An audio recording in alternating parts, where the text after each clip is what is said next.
ఇప్పుడు డాక్టర్ బిల్లి యాదయ్య గారు అత్యవసర పని మీద వెళ్ళిపోతారంటారు కాబట్టి వారికి సన్మానం ఉంటుంది. ఈ లోపల మాదగాని శంకరయ్య గారు యోగా గురువు గారు వేదికపైకి రావాలని కోరుతున్నాను. ఇంకా సంక్షేమ ఉంది. అయితే తిరుమల వెంకటేశ్వర గారు యూటీఎఫ్ జిల్లా ప్రధాన కార్యదర్శి కూడా వేదికపైకి రావాలని కోరుతున్నాం.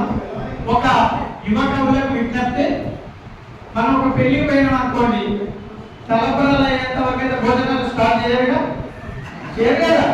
అది 1:30 కానీ 2 కానీ 2:30 కానీ వెయిట్ చేస్తాం. ఆ తలపరాలు అయిపోయినాకనే అందరూ భోజనాలకు వెళ్తాం. ఈ లోపల వాళ్ళు వేదిక మీద కలుస్తుంటారు. అందుకనే కొద్దిగా లేట్ అయినా పర్వాలేదు, మీరు అందరూ కవిత చదివినాక భోజనానికి వెళ్తాం. ఓకేనా? ఇక వాళ్ళే మాట్లాడారు, వాళ్ళు లేట్ వచ్చే కాబట్టి పిలుస్తున్నాం. వీరుంటే వాళ్ళు మధ్యాహ్నం మాట్లాడతారు గెస్టులు. మీరు మాత్రం చివరి దాకా ఉండాలి. సార్ సన్మానం చేద్దాం. లంచ్ మీరు ఇప్పుడు కవిత చదివిన తర్వాత లంచ్ అయినాక మధ్యాహ్నం కూడా ఉంటే ఇప్పుడు వచ్చినటువంటి ప్రముఖ సాహిత్యవేత్త సార్ కూడా ఒక ఫంక్షన్ పోయేది, మళ్ళీ 3 గంటలకు 4 గంటలకు చేస్తారు. మీ అందరికి కూడా సన్మానం ముఖ్య అతిథుల చేత ఉంటుందని భావిస్తూ ఇది గమనించవలసిందిగా కోరుతున్నా. ఈరోజు కొంచెం ఓపిక ఉండాలి. అయితే సార్ మమ్మల్ని తెలంగాణ సాహిత్య వాళ్ళు మమ్మల్ని ఇబ్బంది పెడుతున్నారు, పొద్దు నుంచి పొద్దుక 2 స్టేషన్లు బయట కూర్చోబెడుతున్నారు అని ఇప్పుడు అనిపిస్తుంది. కానీ మీరు ఇంటికి పోయిన రాత్రికి అనిపిస్తుంది, ఒకవేళ నేను ఈ సమావేశం మిస్ అయితే నేను ఎంత నష్టపోయేవానో అని అనిపిస్తుంది. దాని వాళ్ళకు అలా అనిపిస్తుంది. మీరు కూడా చెప్తారు వాళ్ళతో, అదే మీరు మిస్ అయ్యారు, చాలా నష్టపోయారు, చాలా బాగున్నదని అంటారని నేను భావిస్తున్నాను. ఏమైనా పొరపాటు జరిగితే చెప్పలేము. Okay, thank you. ఇప్పుడు డాక్టర్ బిల్లి యాదయ్య గారికి సన్మానం. నరసింహ గారు, గేద నరసింహ గారు, అతిథులు యోగా గురువు గారు, మన ప్రధాన కార్యదర్శి హసన్ గారు సన్మానిస్తారు.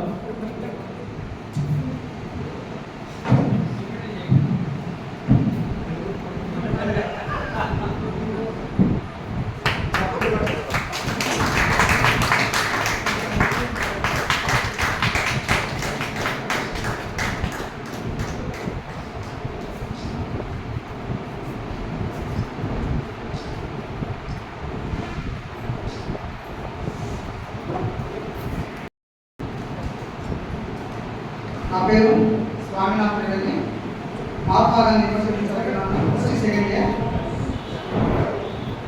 కవితా శీర్షిక నా దళితవాడ. నా దళితవాడ నాకు యాదొస్తుంది. కాణనాని దిబ్బలపై కలుపులేని జీవులు తాటాముల గుడిసెలు కట్టుకున్నాం. స్వరాన్ని నొక్కిబెట్టి ఉలకంచల్ని పాతి సంఖ్యలతో బందీ చేసి పాపాన్ని అడ్డబెట్టినారా. అందుకే నా దళితవాడ నాకు యాదొస్తుంది. జావగంజి తాగే భూతమాత రేపటి బతుకై ఉరుముతూ చీరిపోయిన చీరలు తలగట్టుకున్నాము మేము. నా తల్లి సత్తి రప్పి సాగనంపింది నన్ను, పలుగురాలతో పులుగురాని నిద్రలు చేయు. నాకు జాలేస్తుంది నా చుట్టూ దాపునిచ్చిన మురుగుతున్న మృత మొహాలను చూసి. నా గారాల పట్టీలు గాయాల పాలై ముచ్చాల ముగ్గు చెరిపి మా ఇంటి గుమ్మ పెట్టతో ముచ్చలు పెట్టు. అందుకే నాకు జాలేస్తుంది. నా గుండె బరువెక్కిపోయి నా తండ్రి తలకుంటూ జారి గురిదాడి దేహం నేలదారి మట్టి పాలైనప్పుడు నా గుండె బరువెక్కిపోయింది. ఆత్మగౌరవాన్ని నా దళిత వాడలో అమ్ముకుంటున్నవాడు. అది నా వాడని నేను ప్రదర్శించే పడవరాలి. నా వాడలో నిప్పు రాజేస్తుంది. నా వాడలో నిప్పు రాజేస్తుంది. ఎగిసి పడుతున్నా నిప్పు కనిగలు చూస్తూ ఆ కన్నీటి పొరలతో నిండి నా కనులు దీనంగా అన్నీ చూస్తున్నా. ఆ వెచ్చటి సెగలు నన్ను పెనవేసుకుంటుంటే బిగిసిపట్టిన పిడికిది ఆదేశాన్ని ఉక్రోషాన్ని వెదజల్లింది. కారం చేడు కులకత్తి కడవలతో దిగిన ఆ దీన రూపాల తలలు నేటి శిరలే నాడు రుదిర క్షేత్రమై ఆ దళిత నెత్తులే పారి అలిగింది చుండూరు వాటి. అదొక కనిపించే నిశ్శబ్ద మానవం. నాకు సమానత్వం కావాలి, నాకు సమాజం సమగ్రం కావాలి. కన్నీరు కాచాను, నేను కన్నీరు కాచాను. నాకు తెలుసు నన్ను ముడివేసిన ఆ ఉరితాలను తెచ్చే తేజులు వస్తారని. నాకు తెలుసు నన్ను ముడివేసిన ఆ ఉరితాలను తెచ్చే తేజులు వస్తారని. నాకు అనిపిస్తుంది నేను మరణిస్తాను. మీరు చెప్పండి, తల్చండి నన్ను, వారికి నన్ను గుర్తు చేయండి. మీ రాక కోసమే వేచి వేచి చూశాడు. ఆత్మభావం దెబ్బతిన ఒక ఆత్మ ప్రాణాన్ని ఒక డొంకభావంలో నుంచి వస్తూ ఒక కాగిత పడవలో ఈ కవిత్వాన్ని మోసుకొచ్చింది. Thank you so much. Mahesh Kumar Rao. నేను బీటెక్ ఇన్స్టిట్యూట్ అయినా కూడా తెలుగు లిటరేచర్ మీద అభిమానంతో వచ్చాను. కులము మతము ఐక్యపరచడం గురించి రాశాను. కులము లేదు, మతము లేదు, ప్రాంతము లేదు, విధము లేదు, అంతా ఒకటే, మనమంతా మనుషులు. మనిషి అనేది జాతీయత, మనిషి అనేది మానవత్వం. విప్లవం అనేది ఒక మల్లెపు. కులమతాలకు వెట్టి జాతికి నిబద్ధతలకు అణచివేతకు అన్నిటికీ కులం ఒకటే కదా. కులము అని మనిషిని మనిషిగా దూరం చేసిన వ్యవస్థే కదా అది ప్రేమ. మతము, కులము, వర్గం అనేది ఒక బూటకం. ప్రతి మనిషి మనిషిగా చూసి ప్రతి మనిషిగా నడిపేదే మానవత్వం. సమాజ హితం, సమాజ తత్వం, ప్రతి మనిషి యొక్క విలువలతో కూడిన విప్లవం రావాలి. విప్లవం అంటే ఒక తెల్లని మల్లెపూ కదా. విప్లవం అంటే మనిషిని మనిషిగా చూసే మానవత్వమే, సహజత్వమే విప్లవం కదా. మూట కొట్టే కాడ, కాడి మోసే కాడ, కోత కోసే కాడ, నాటు వేసే కాడ, ప్రతి కాడ ఇంటిలోన విప్లవమే కదా. ఇంటిలోన కులం బయటకు వెళ్తే మనమంతా, ఇంటిలోన మాత్రమే కులం, బయటికి వెళ్తే మనమంతా మనుషులం. మనమంతా భారతీయులం, మనమంతా మనుషులం. కులం లేదు, కులం నుంచి వేరుపడమే మనిషిగా బతకడమే మానవత్వం కదా. Thank you so much.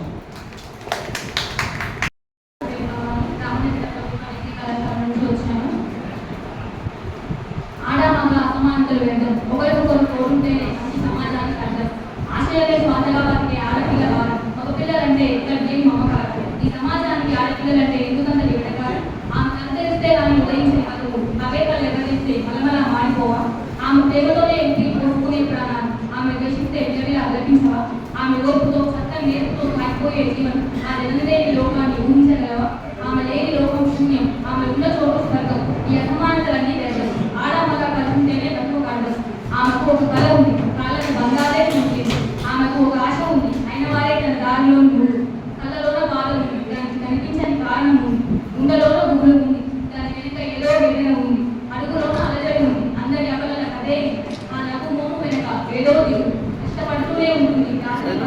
ఆ వెన్నెల వెనుక వెనుక ఏదో కానీ ఆమె అమ్మ, అక్క, చెల్లి ప్రతి ఒక్కరికి ఉనికి ఊపిరి. శీర్షిక ఇదిగో నా యువభారతం. స్వతంత్ర దేశాన స్వేచ్ఛ అపోహలే నిండిన లోకాన బ్రతుకుతుంది చూడు నా పవిత్ర భారతమాత తల్లి. వెలవెలబోతుంది చూడు స్వరాజ్య స్వర్ణ శిరుడ తల్లి. అడుగడుగున అన్యాయాలే విలయతాండవం చేస్తుంటే విస్తు పట్టని శిలదాగా ఉండిపోతావు ఏంట. విరుచుకుపడే విప్లవంగా మారక చలనం లేని శివమల్లే చూస్తావేమో. కులమతవా ఈ కుట్రల్లో ఆ కాటికి చేరిన కథలేమో. కన్నులు తెరిచి నువ్వు చూడరా కన్నుల ముందు ఉన్న కాలాన్ని. అగ్నిద్వారగా మారరా ఆశలన్నీ ఆవిరైతుంటే. అసమర్థుడిగా చూస్తూ నిలబడతావేంటదా.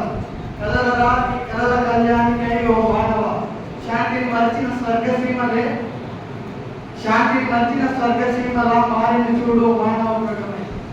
బాధ్యత మరిచిన యువకాలతులే భస్మాసుర హస్తాలై పూజలు చేస్తుంటే ఆ నింటిని ఎగసిన సువర్ణ పతాకం కన్నీటి రక్తధారలై కురిపిస్తుంది.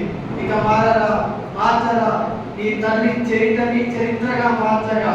శ్రీకారం చుట్టరా శ్రీ ఆత్మాక్షర సైన్యమై. కదలరా కనికాజ్ఞవై నవయువ కృతి జాగృతికై. కరుణ నిండిన గుండెవై నీకే నువ్వే స్ఫూర్తివై. ప్రశ్నించేటువంటి కవిత రాశాము.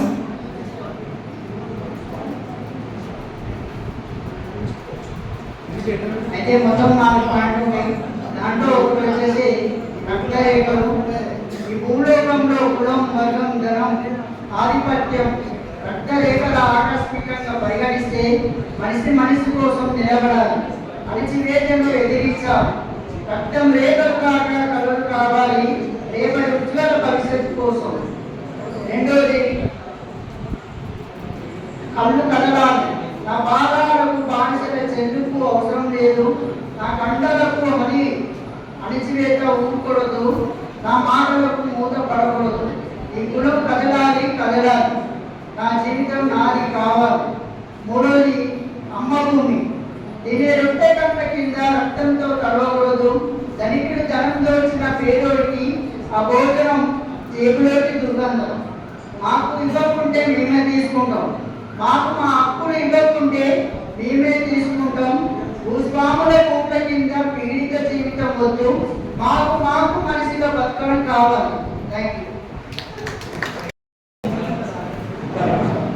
ఉండగా ప్రసాద్, యాదాద్రి భువనగిరి జిల్లా రావణపేట మండలం దుబ్బాక గ్రామం. కవితలు అదేవిధంగా చిన్న చిన్న పాటలు కూడా రాశాను. బ్రతికి బ్రతకలేక బతుకుతున్న ప్రజలను పాలకులు పాపాలతో పాతాళానికి పంపుతుంటే, రాజకీయాలకు రామాన్ని నీకు రాగాంతం చేస్తుంటే, ఎవరు మరి మార్చేది మన గ్రామాన్ని ఈ దేశాన్ని? ఎవరు మరి మార్చేది మన గ్రామాన్ని ఈ దేశాన్ని? ఆనాడు బ్రిటిష్ పాలకుడు, ఈనాడు రాజకీయ పాలకుడు. ఇంకా ఎన్నాళ్ళు భరిస్తాం ఈ బాధను మానసత్వాన్ని? ఉరుగుతున్న ఉరుగువై ఉప్మనై లేచిరా రాజకీయాలలోకి అన్యాయ పాలకులను పాతాళానికి పంప లేచిరా కలేదా రాజకీయాలకు యువతరమా? తరతరాల యువతరమా, కలగల శక్తి నీది, తలచుకుంటే కానిది కాలేనిది ఏది నీది.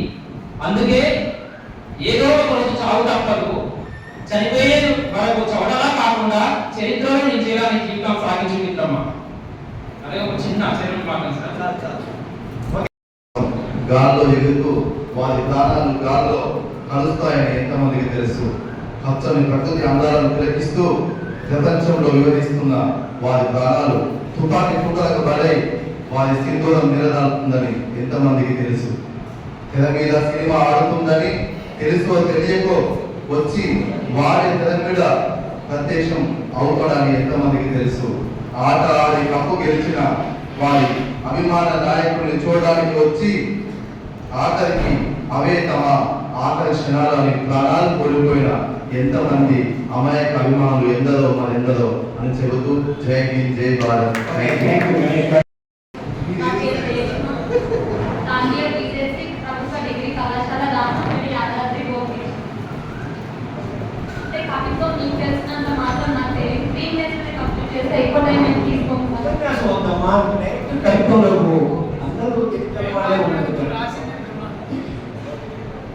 ఓకే, నార్మల్గా నర్సరీ పిల్లలు ఏబీసీ ఫస్ట్ నేర్చుకొని ఎక్కడైనా సార్ చూపిస్తే ఓకే డన్ చాప్టర్ నేను చెప్పినట్టు నేను ఫస్ట్ చాప్టర్ మా సార్ ప్రజెంటేషన్ అని చెప్పి నేను నేర్చుకొని రాసిన. పెద్ద పెద్ద టాపిక్ గురించి రాయడం రాదు కాబట్టి చెట్టు అనే టాపిక్ తీసుకున్నాను సార్. పచ్చనమ్మ శీర్షిక. పచ్చని ఆకుల చెట్టు పర్యావరణానికి ఆయువు పట్టు, చిగురించిన ఆకులతో వికసించిన పువ్వులతో పలకరించే పక్షులతో ప్రకాశించే రవి కిరణాలతో నీడనిచ్చే చల్లనమ్మ చెట్టు. ఎండావానలను తట్టుకొని బలంగా ఉంటుంది నింపుకొని, కాలంతో పాటు మారుతూ జీవనాన్ని నేర్పుతూ కష్టాన్ని ఎదుర్కొని బలం పుంజుకుంటుంది. ఎండిన కొమ్మలతో రాగిన ఆకులతో పచ్చనమ్మ కొత్త జీవితాన్ని పొందుతుంది, అమ్మదనముతో ఆడుకుంటుంది. కారుణ్యమా, కఠినశిలలుగా మారి కళ్ళు మూసుకొని పోయి మారణకాండలు జరుపుతున్న కండరాలు ఇక్కడ కదలాడుతున్నాయి. పొగతో ఆ కండలంలో కరిగిపో. అమ్మతనమా, ఆడవారిని భోగవస్తువుగా మార్చి ఆఖరితో అలమటింపజేసి ఆ కడుపును పుట్టిన బిడ్డను కడతెర్చి తన అండపు ముద్దనే అన్న ముద్దగా తల్లికి తినిపించిన శరీరాలు ఇక్కడ తిరుగాడుతున్నాయి. సహనంతో ఆ శరీరాలలో చేరిపో. ప్రేమ, సాటి పచ్చలన్న పంక్తులను విడిచి తోటి మనుషులన్న మాటలను మరచి ప్రేతాలు కమ్మిన పెయ్యితో గొంతులు పోస్తున్న కసాయి కణికలు ఇక్కడ మండుతున్నాయి. మనమితో ఆ మంటలను వెల్లరు. కలుపుగోలు తనమ ఆవాసాలని ఆక్రమించి దేశాలు దాటి ఆదేశాలు చేసి వలసలకు కారణాలుగా మారి తమ సీమలలోనికి చీమలను సైతం చొరబడనీయకుండా చేస్తున్న విషసర్పాలు ఇక్కడ పుస్తకొడుతున్నాయి. కదలిపోయి ఆ సర్పాలను సాగు చేసుకో. సమానత్వమ, వాస్తవ సిద్ధాంతాలను విడిచి దానిని వదిలి వేరు వేరు అంటూ వరుస్తున్న వేల కొద్ది వెర్రిపురలు ఇక్కడ వేటాడుతున్నాయి. ఆలస్యం చేయక ఆ పురలను ఆవర్తించు. ఇంకెవరన్నా మేరీ కృష్ణారెడ్డి గారు వేదిక మీదకి వచ్చి ఆసనం మామూలు సభకు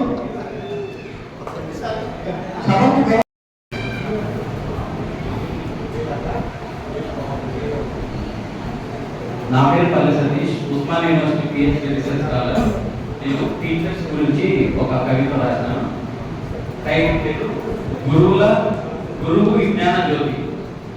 జ్ఞాన జ్యోతిని వెలిగించి అజ్ఞానం చీకట్లను తొలగించి అక్షరాలు నేర్పి ఆలోచనలు రేకెత్తించే జీవిత గమ్యాన్ని చూపించి మార్గాన్ని సుగమం చేసే ఆయనే గురువు, మన భవిష్యత్తుకు ఆద్యుడు.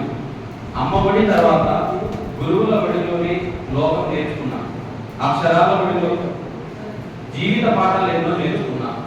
ప్రతి అడుగులో చూడండి తప్పుల్ని సరిదిద్ది జ్ఞాన సంపద పంచి మనసును తీర్చిదిద్దారు. పుస్తకాలే కాదు అనుభవాలను కూడా పంచారు. రేపటి పౌరులుగా మనల్ని తీర్చిదిద్దారు. ఓపికతో బోధించి సందేహాలను నివృత్తి చేసి అంధకారాన్ని తొలగించి వెలుగు బాట చూపారు. గురువుల త్యాగం వెలకట్టలేదు. వారి బోధనలు తరతరాలకు మార్గదర్శనం. సమాజ శ్రేయస్సుకై నిరంతరం కృషి చేసే జ్ఞానదేవతలే వారు. గురువులందరికీ ప్రణామాలు. ధన్యవాదాలు.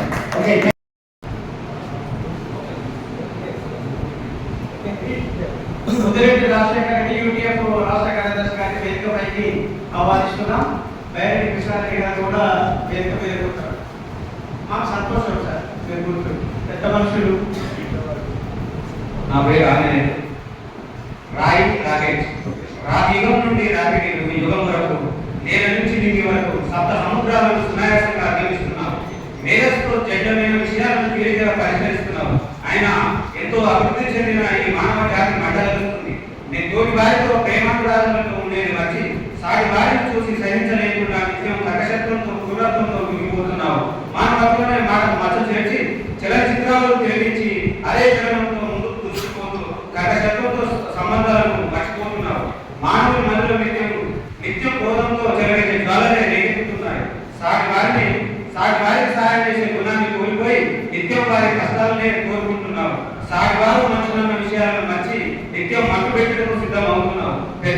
పెద్దలు చెప్పిన విషయాలను తుంగలో పెట్టి తానే దరిద్రపు విషయాలను దారులు వేసుకుంటున్నాడు. డబ్బు పెరిగితే అహం పెరుగుతుందన్న మాట సత్యమే, కానీ ఆ అంతరానికి ప్రేమ జాలి దయ అనేది ఎరుగు కదా. నిత్య క్రోధంతో ఆలోచిస్తున్నావు. ఈ క్రోధం వల్ల వచ్చే విషయాలను పసిగట్టినా అదే దిశగా ప్రయాణిస్తున్నావు. ఈ క్రోధంతో ఏం సాధించలేదని తెలిసిన దానితోనే చేస్తూ చివరకు తాను పతనంలోకి పోతున్నాననే కారణాన్ని తెలుసుకుంటున్నాం. ఓకే మరి యాదాద్రి భువనగిరి జిల్లా రామపేట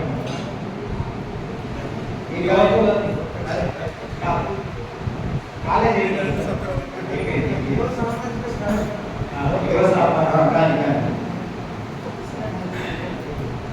యువ కవి సమ్మేళనం సందర్భంగా కలం యువతరం చేతిలో ఉంటే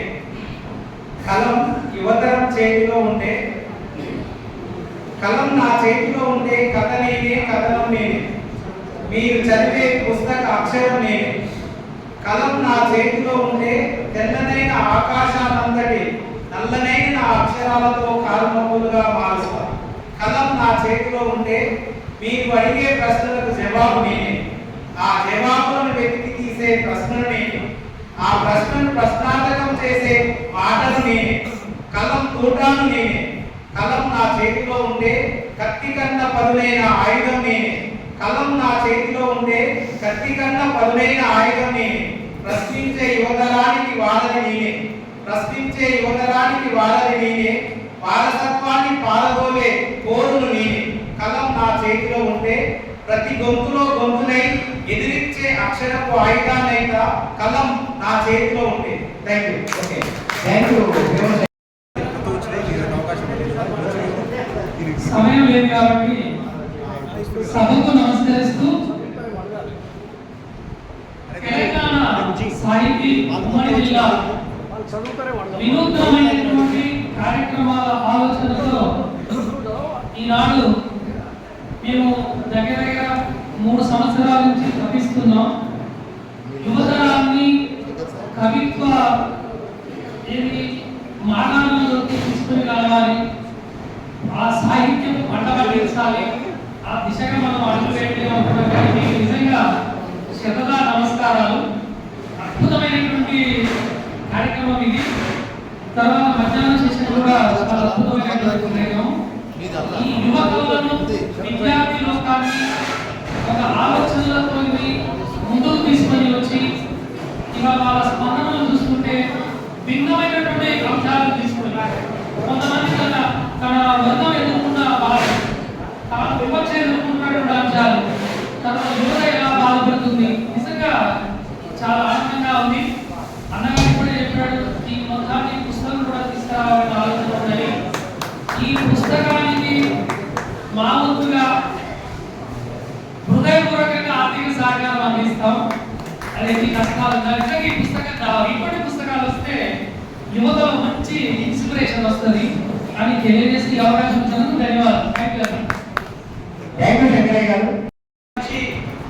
గత 10-12 ఏళ్ల నుంచి అందరి నాలుకల మీద ఉన్నటువంటి నందిని సిద్ధారెడ్డి గారి గురించి మాట్లాడుకునే సందర్భం ఉండదు. స్వరాష్ట్ర సాధనలో, తెలంగాణ ఉద్యమంలో, సాహిత్యం యొక్క విలువల్ని, అదేవిధంగా సాహిత్యవేత్తగా అనేక సభలలో ప్రజల్ని ఉత్తేజపరుస్తున్నటువంటి నందిని సిద్ధారెడ్డి గారు హైదరాబాద్ నుంచి మనకు సమయం కేటాయించి ఇక్కడికి రావటం, ఈరోజు సమావేశంలో ఇంకో క్లాస్ వర్తమాన పరిస్థితులు, రచయితల స్పందన అనే అంశం మీద సార్ కూడా 1 అవర్ మాట్లాడతారు. తర్వాత యువ కవులకు సత్కారాలు ఉంటాయి. ఈరోజు అల్పాహారం కూడా ఉంటుంది, ఏ ఫికర్ లేదు. ప్రశాంతంగా ఈ రోజు మొత్తం తెలంగాణ సాహిత్యానికి కేటాయించినట్టు మేము ఆల్రెడీ చెప్పాం. ఓపికగా వినవలసిందిగా కోరుతూ ఇప్పుడు ముఖ్య అతిథి గారు పెద్దలు సిద్ధారెడ్డి గారిని మాట్లాడవలసిందిగా.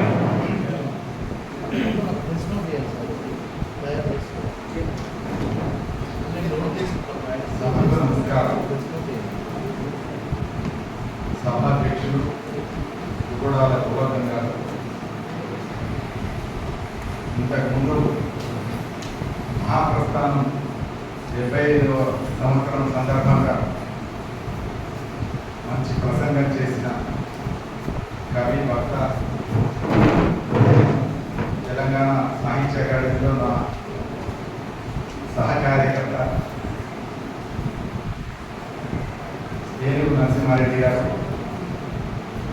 అట్లాగే వేదిక మీద ఉన్న పెరుమాళ వెంకటేష్ గారు, ఎదురుగా ఉన్న కృష్ణారెడ్డి గారు, నాగేందర్ గారు, ఆనంద్ గారు, ఉపలయ్య గారు, సాగర్ల సత్తయ్య గారు, రవీంద్ర రెడ్డి, కృష్ణమూర్తి, ఇంకా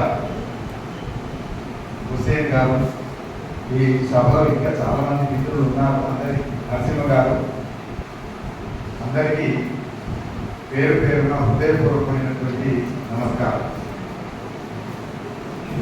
తెలంగాణ సాహితీ నల్లగొండ శాఖ యువ కవులను సమీకరించి సమాదరించి కవి సమ్మేళనం నిర్వహించి ఆ కవి సమ్మేళనానికి సంబంధించిన కవితల్ని ఎంపిక చేసి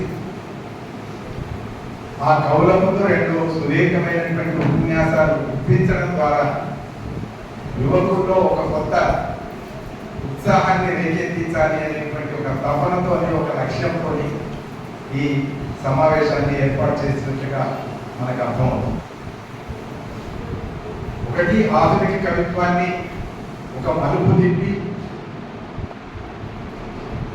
ఇంతవరకు తెలుగు సాహిత్యం నన్ను నడిపించింది, ఇక నుంచి తెలుగు సాహిత్యాన్ని నేను నడిపిస్తున్నానని సగర్వంగా చెప్పగలిగినటువంటి వ్యక్తి శ్రీశ్రీ. అలాంటి శ్రీశ్రీ గురించి, శ్రీశ్రీ యువకుల్ని ఉద్దేశించి ఏమన్నాడు, ఎంత అద్భుతంగా వాళ్ళను సామాజికోద్యమాల వైపు ఆకర్షించాడు అనేటువంటిదంతా వివరంగా నరసింహారెడ్డి గారు చెప్పారు. తద్వారా శ్రీశ్రీ మనలో చూడాలనుకున్న కొత్త రక్తాన్ని ఎక్కించడం ఒక పద్ధతి అయితే, ఇవాళ యువకుల్లో లేదా ఇవాళ వర్తమాన సందర్భంలో సమాజంలో నెలకొన్నటువంటి పరిస్థితి ఎట్లా ఉన్నది, ఈ పరిస్థితులకు కవులు ఎట్లా స్పందిస్తున్నారు, ఈ కవులు స్పందించినటువంటి ఒక విధానం నుంచి స్పందించవలసినటువంటి స్థితి ఇంకా ఏమైనా ఉందా అని ఒక కొత్త చర్చను లేవనెత్తి ఆ చర్చ ద్వారా మరికొంత రక్తాన్ని ఉడికెత్తించేటటువంటి ప్రయత్నం తెలంగాణ సాహిత్యం చేస్తున్నందుకు తెలంగాణ సాహిత్యం హృదయపూర్వకంగా నేను అభినందిస్తున్నాను. చాలా సార్లు చాలా మీటింగ్లలోకి నేను వెళ్తూ ఉన్నాను, కానీ చాలా చోట్ల యువకుల కంటే ఎక్కువ 60-70 ఏళ్ళ వాళ్ళే ఉంటున్నారు. కానీ ఈ సభ విశేషం ఏంటిదంటే 60-70 ఏళ్ళ వాళ్ళకంటే యువకులు ఎక్కువ ఉన్నారు కనుక ఈ సభ ప్రత్యేకమైంది. అంటే తెలంగాణ సాహిత్య లాంటి ఒక సంస్థ ఆర్గనైజ్ చేసి పిలిచి ఆహ్వానించి కూడగడితే కానీ కూడనటువంటి పరిస్థితులలో ఇవాళ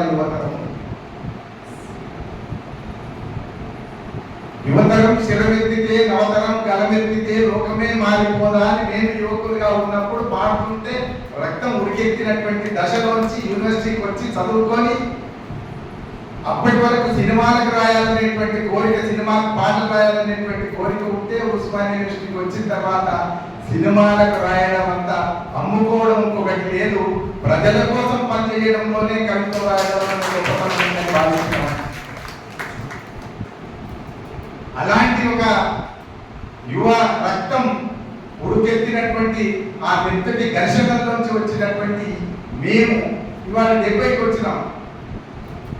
ఎముకలు కుళ్ళిన వయస్సు మళ్ళిన సోమరులారా చావండి అన్నట్టు రీతికి ఎముకలు కుళ్ళొచ్చు కానీ వయసు వల్లొచ్చు కానీ సోమరులు మాత్రం కాదు. ఇవాళ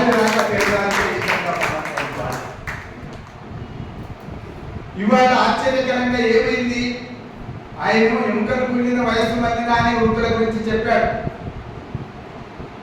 కానీ ఇవాళ బాధపడుతున్నారండి అంటే ఎముకలు చాలా దృఢంగా ఉన్న లేదా వయస్సులో ఉత్సాహం ఉడకలెత్తుతున్నటువంటి వాళ్ళలో సోమరితనం చూస్తున్నా. బాధపడద్దు, ఎవరు యువకులు బాధపడాల్సిన అవసరం లేదు. ఇంట్లో తల్లి చిట్ట చివరి దశలో 9 గంటల దాకా చూసి ఎవరో తినకపోతేరా తినరా అంటారు. తినరా అంటే ఎప్పటికి తిండారా తాగుకుంటాడు. ఆమె పాపం తింటే బోల్డర్ని సర్దుకొని ఆమె పడుకోవాలి, పొద్దంతా పనిచేసిందా.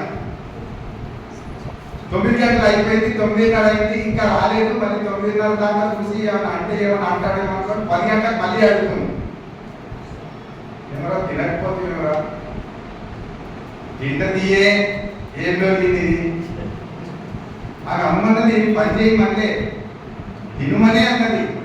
నీ ఆరోగ్యం గురించే చెప్పింది, నీ జీవితం గురించే చెప్పింది, నీ భవిష్యత్తు గురించే చెప్పింది, కానీ ఏం లేదు ఇది. మళ్ళీ 10:30 అవుతుంది ఆమె పడుకోవాలి, మళ్ళీ అడుగుతుంది. బాగా అసలుకి వచ్చి కూర్చుంటే జాగ్రత్త నిద్ర వస్తుంటుంది. అప్పుడు అడిగి వస్తే పిచ్చిలేసిందా నీకు అని దబాయించేటటువంటి యువతరం ఇవాళ నా చుట్టూ కనబడుతున్నది. అత్యంత బాధాకరమైనటువంటి పరిస్థితి. దానికి భిన్నంగా మీరందరూ ఇక్కడికి వచ్చినందుకు నేను సంతోషంగా మీ అందరినీ హృదయపూర్వకంగా,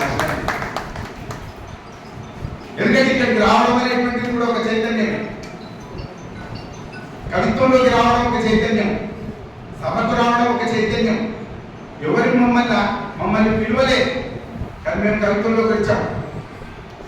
ఎవరి మమ్మల్ని ఆహ్వానించలే, కానీ సభలకు వెళ్ళేవాళ్ళం. సాయంత్రం అయిందంటే పగలంతా కూడా యూనివర్సిటీ క్లాసులలో, సాయంత్రం అయిందంటే పరిషత్తాలో లేకపోతే కృష్ణదేవరాయ భాష నిలయం అక్కడ దాకా వెళ్ళాలి. ఆ కవి మంచి ఎన్నిక లేకపోతే ఎన్నిక కూర్చొని అరవాలి. అది కూడా చెప్తున్నాను. మేము యువకులుగా ఉన్నప్పుడు సోమరులుగా మాత్రం లేము. ఎంత కూర్చొని అవసరమైతే అరిచాము, తిట్ల పడ్డాము, కొడతామంటే కూడా పడడానికి సిద్ధంగా ఉండి తప్పించుకున్నటువంటి సందర్భాలు కూడా ఉన్నాయి. రోడ్లు బంద్ చేసి కొడతామన్న రోజులు కూడా ఉన్నాయి. ఎందుకంటే మహాకవుల్ని మీరు అంటారు. ఎవరెవరైనా మహాకవులు?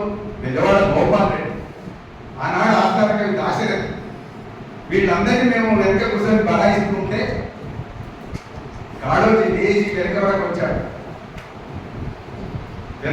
వచ్చి నీకేం తెలుస్తుందిరా, యవనంలో తప్ప ఏం లేరు అని ఆయన మమ్మల్ని తిడుతూ అన్నాడు. నీకేం తెలుస్తుందిరా? ఒకవేళ దాశరథి లాంటి వాడు కనుక అనుకోని ఇదే సుల్తాన్ ప్రతాప్లో నిలబడి కృష్ణదేవరాయ భాషా నిలయంలో జరిగింది. ఇదే సుల్తాన్ ప్రతాప్లో నిలబడి ఆయన కనుక ఈ సుల్తాన్ ప్రతాప్ అంతా నాకు కావాలి అని ఒక మాట అంటే సుల్తాన్ ప్రతాప్ మొత్తం రాసిస్తుంది రా, ఇవాళ తెలంగాణ జాతి అక్కడ రుణపడి ఉన్నది అని చెప్పి ఆయన ఈ మాట ఎందుకన్నాడు? ఈ మాట ఎందుకన్నాడు అని అంటే అంత చరిత్ర ఉన్నది దాశరథి. నేను దాశరథిని పోవడం కోసం రాలేదు, నేను యువకుడిని ప్రేరేపించడం కోసం, కవిత్వంలోకి ఆకర్షించడం కోసం వచ్చాను. ఇదెందుకు చెప్తున్నానంటే దాశరథి కూడా యువకుడిగా ఉన్ననాడు ఉద్యమాల్లోకి వచ్చాడు, కవిత్వం రాశాడు. ముసలి నక్కకు రాజరికము తక్కువని అని చిన్నగా ఉంటాడు, పొట్టివాడు. నిజాం కూడా పొట్టివాడే, కానీ నిజాం యొక్క 3 సైన్యాలు ఉన్నాయి. ఒకటి బ్రిటిష్ సైన్యం ఉంది, బ్రిటిష్ పోలీసులు ఉన్నారు, 2 రజాకార్లు ఉన్నారు, ఆయన ప్రైవేట్ సైన్యం, ఆయన సొంత పోలీసు ఉంది. 3 సైన్యాలు ఉన్నటువంటి ఒక అధికారం, నిర్విరామమైనటువంటి నిరాటకమైనటువంటి అధికారం చెలాయిస్తున్నటువంటి నిజాం నవాబు పట్టుకొని ముసలి నక్కకు రాజరికము తక్కువ దాశరథి. అట్లా అని ఆయన గిరిజన గూడాల్లోకి వెళ్ళి గిరిజన గూడాల్లో బ్రతకలిని అక్కడ పడుకొని వాళ్ళని మేల్కొలిపి ఉద్యమం చేస్తూ ఉంటే పోలీసులు పట్టుకుంటే ఆ పోలీసుల మధ్య నుంచి కూడా తప్పించుకున్నటువంటి ప్రత్యేకత దాశరథి. నిజానికి తెలుగు సాహిత్యంలో ఏ కవికి కూడా ఇంత గొప్ప చరిత్ర లేదు, ఒక దాశరథికి మాత్రమే ఈ చరిత్ర. అందుకని ఆయన మాత్రం ఆ దశ నుంచి వస్తే ఇవాళ నాకు ఇచ్చిన టాపిక్ ఏంటిదంటే వర్తమాన పరిస్థితులు, కవుల స్పందన. కవులు నిజంగా ఇవాళ ఉన్నటువంటి పరిస్థితుల్లో ఒక యువకులు అని అంటే మొత్తం కవులు ఎట్లా ప్రతిస్పందిస్తున్నారు, ఎట్లా రెస్పాన్స్ అవుతున్నారు అని అన్నప్పుడు ఇవాళ గతం కంటే కవిత్వానికి సంబంధించి విపరీతమైనటువంటి ఆదరణ పెరిగింది. ఒకటి. రెండవది, విపరీతమైనటువంటి సాధనాలు ముందుకు వచ్చినాయి. వాళ్ళ పరిస్థితి ఏంటిదంటే ఒక కవిత రాస్తే ఆ కవిత ఒక పత్రిక పంపితే ఆ పత్రికలో ఆ ఎడిటర్ నచ్చితే ఒక లెటర్ రాసి మీ కవిత మేము ప్రచురిస్తాం, మీరు వెంబడి ప్రచురిస్తాం, అప్పటిదాకా మీరు ఏమనొద్దు, మేము ప్రచురించేదాకా చూడండి అని చెప్పి రాసి పంపేవాడు. అప్పటిదాకా చూసేవాడు.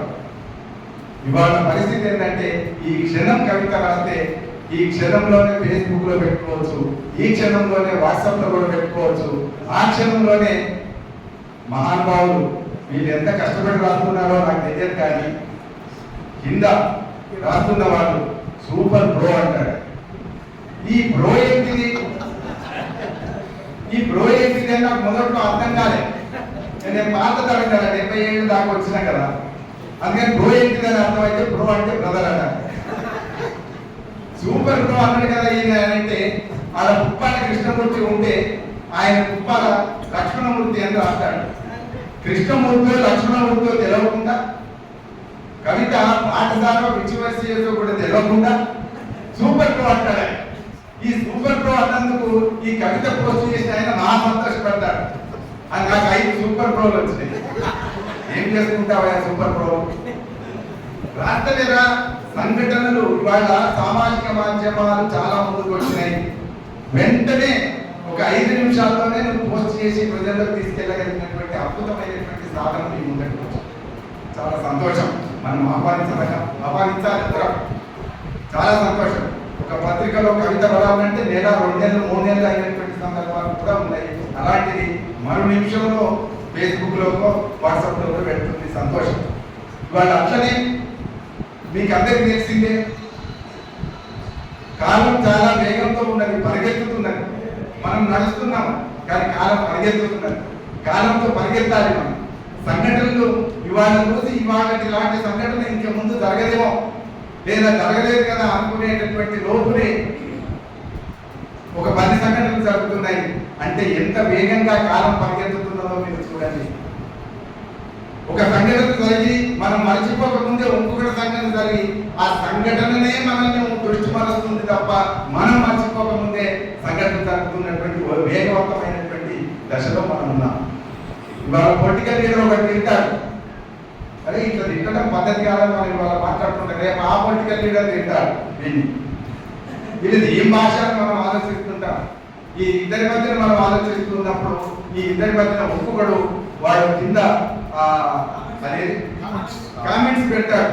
కామెంట్స్ వీళ్ళకంటే భయంకరమైనటువంటి బూతులు లీడర్ నయమనిపిస్తారు. లీడర్ నయమనిపించి కామెంటేటర్స్ ఇంకా బూతులు మాట్లాడగలిగినటువంటి ఒక వ్యవస్థలో మనం జీవిస్తున్నాం. ఒక సంఘటన జరిగితే మనకు బాధ అవుతున్నది. తల్లిని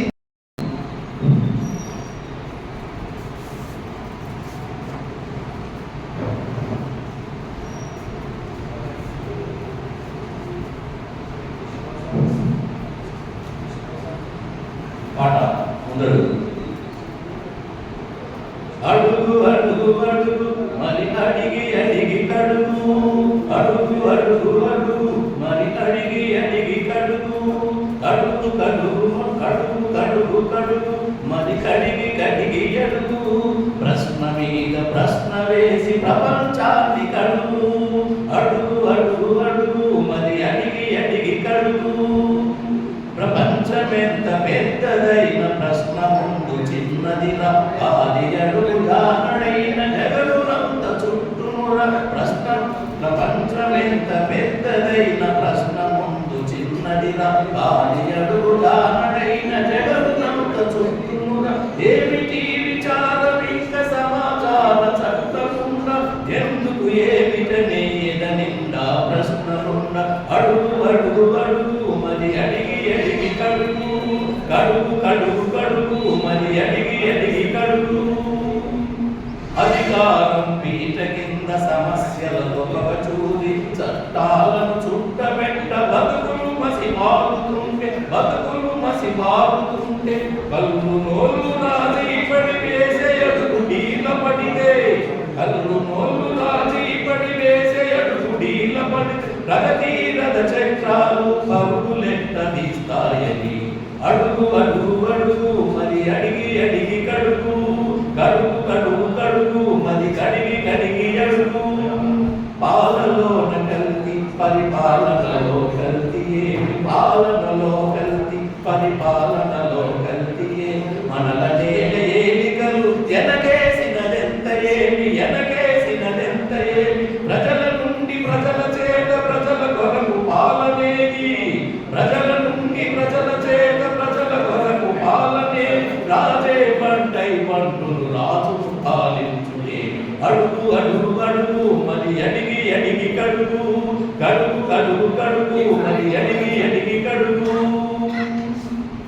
కలంకావి కాలుచు కలంకావి కాలు చాలు కలంక గీతల దాచిన కలంకావి కాలు చాలు కలంక గీతల దాచిన అధికారపు రహస్యాల పట్ట బయలు చేసి చూప పంజరాన ప్రజాస్వామ్య చిలుకలు విడిపించేందుకు పంజరాన ప్రజాస్వామ్య చిలుకలు విడిపించేందుకు రెండడుగులు తోడుంటే ముందడుగులు వదలేవి అడుగు అడుగు అడుగు మరి అడిగి అడిగి కడుగు కడుగు కడుగు కడుగు మరి కడిగి కడిగి అడుగు ప్రశ్న మీద ప్రశ్న వేసి ప్రపంచాన్ని కడుగు ఈ ప్రపంచాన్ని కడుగు.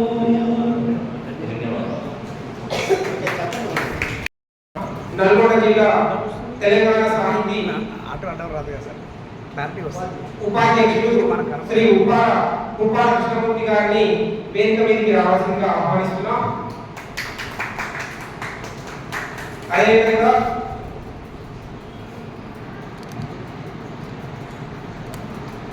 ఈనాటి ఈ కార్యక్రమానికి ముఖ్య అతిథి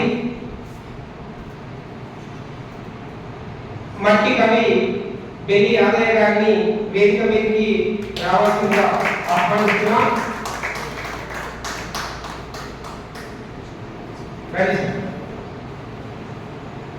అదేవిధంగా విశిష్ట అతిథులుగా డాక్టర్ పగడాల నాగేంద్ర గారిని కూడా వేదిక మీదకి రావాల్సిందిగా ఆహ్వానిస్తున్నాం. మరొక విశిష్ట అతిథి యూటీఎఫ్ రాష్ట్ర కార్యదర్శి శ్రీ ఉదిరెడ్డి రాజశేఖర రెడ్డి గారిని కూడా వేదిక మీదకి ఆహ్వానిస్తున్నాం. అదేవిధంగా గౌరవ అతిథులుగా డాక్టర్ నల్లా ప్రవీణ్ రెడ్డిని వేదిక మీదకి రావాల్సిందిగా ఆహ్వానిస్తున్నాం. అదేవిధంగా సృజన సాహితీ అధ్యక్షులు పెరుమాళ్ళ ఆనంద్ గారిని వేదిక మీదకి రావాల్సిందిగా ఆహ్వానిస్తున్నాం. తెలంగాణ సాహితీ రాష్ట్ర బాధ్యులు శ్రీ ఏగుసి నరసింహ గారిని కూడా వేదిక మీదకి రావాల్సిందిగా ఆహ్వానిస్తున్నాం. అదేవిధంగా నల్గొండ జిల్లా తెలంగాణ సాహితీ అధ్యక్షులు శ్రీ ప్రకురాల గోవర్ధన్ గారిని కూడా వేదిక మీదకి రావాల్సిందిగా ఆహ్వానిస్తున్నాం. ఈ కార్యక్రమాన్ని సభాధ్యక్షులు ఉప్పా కృష్ణమూర్తి గారికి కొనసాగించవలసిందిగా విజ్ఞప్తి.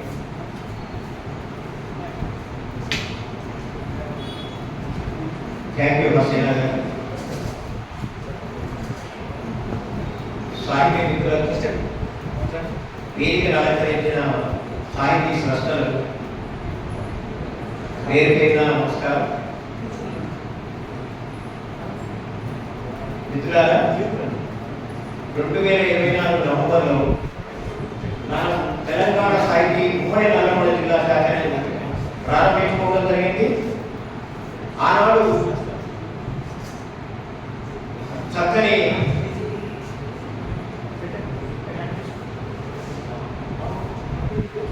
గురు గోపాలకృష్ణ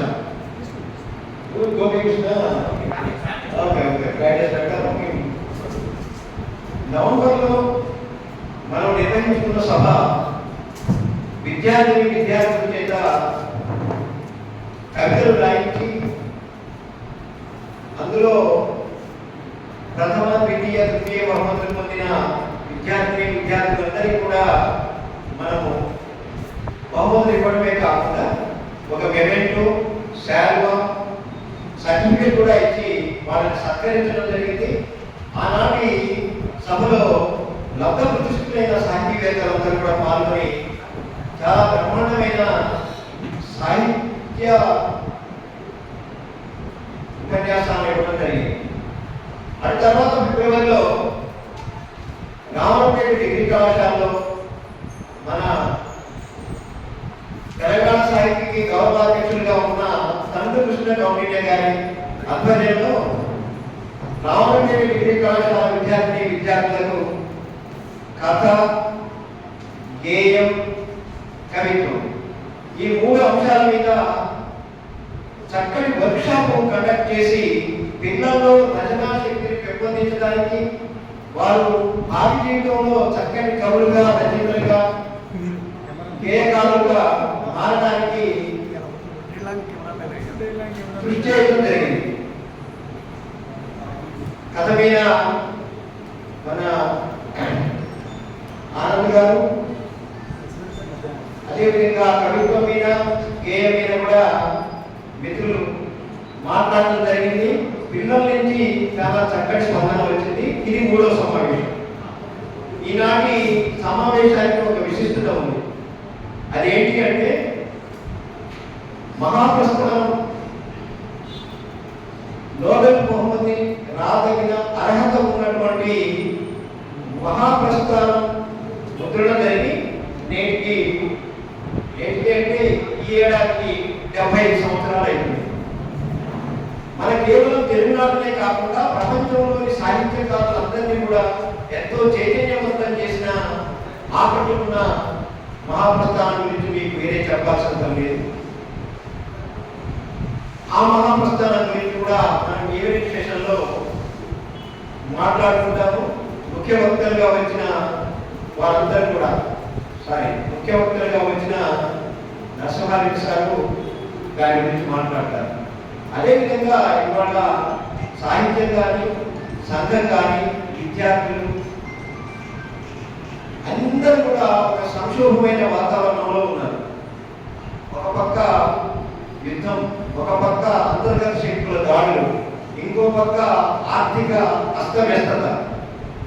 ఈ పరిస్థితుల్లో కవులు ఏ విధంగా స్పందించాలి, ఏ విధంగా రచనా వస్తువులు ఎన్నుకోవాలి, ఎటువైపు సాగాలి అనే విషయం మీద దిశానిర్దేశం చేయడానికి మనకు నందిని సిద్ధారెడ్డి గారు సాయంత్రం కూడా వస్తారు.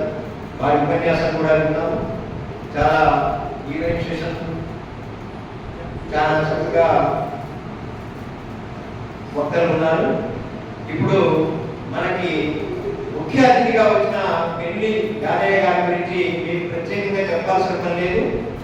ఈ ప్రాంతంలోనే కాదు, ఉభయ తెలుగు రాష్ట్రాల్లో కూడా అద్భుతమైన సాహితీవేత్త. వారి కవితోనే కాదు, వ్యాసాలే కాదు, అనేక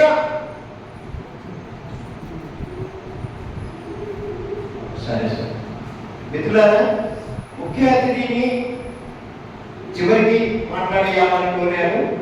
ముందుగా పెరుమాళ్ళ ఆనంద్ గారు, అధ్యక్షులు సృజన సాహితీ, నల్లగొండ జిల్లా. వీరు ఉపాధ్యాయులు.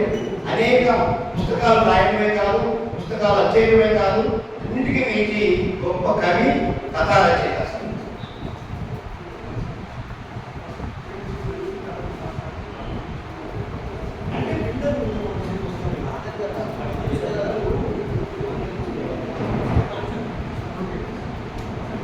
పెరుమాళ్ళ ఆనంద్ గారు సభను ఉద్దేశించి ప్రసంగిస్తారు. Thank you.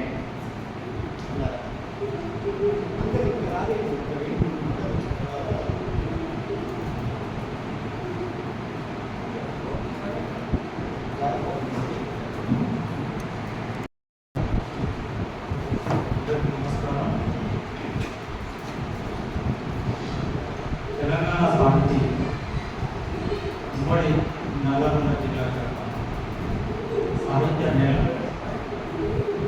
యువకవి సమ్మేళనం ఇది మొదటి సెషన్. తర్వాత స్టార్ట్ అవుతుంది. ఈ సమావేశానికి అధ్యక్షత వహించినటువంటి ఉప్పాల కృష్ణమూర్తి గారు సభాధ్యక్షులు. వారు బహుశా 33 దశాబ్దాల నుంచి సాహిత్యం కృషి చేస్తున్నారని నేను అనుకుంటున్నాను. ఇంకా అక్కడ ఎక్కువ కూడా కావాల్సింది. ముఖ్యంగా బాల సాహిత్యంలో కృషి చేస్తున్నారు. ఈ మధ్యనే భారతమానం అనే ఒక పుస్తకం ఇచ్చారు.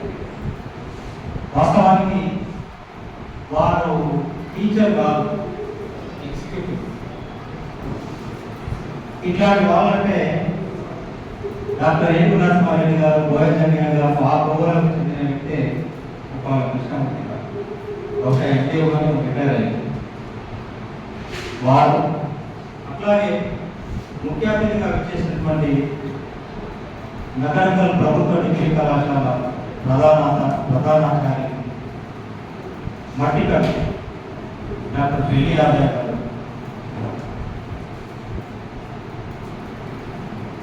వీరు కూడా సాహిత్యంలో అంటే ఉభయ తెలుగు రాష్ట్రాలు తెలుగు సాహిత్యంలో తనకంటే ఒక స్థానాన్ని సంపాదించుకుంటారు. నేను గొర్రెలు కాస్తుంటాను, మామూలు అట్లాగే కవి, అట్లాగే విమర్శకు, అట్లాగే ఇంకొక మొక్క ఏంటంటే విద్యావేత్త, చదువుల కళ.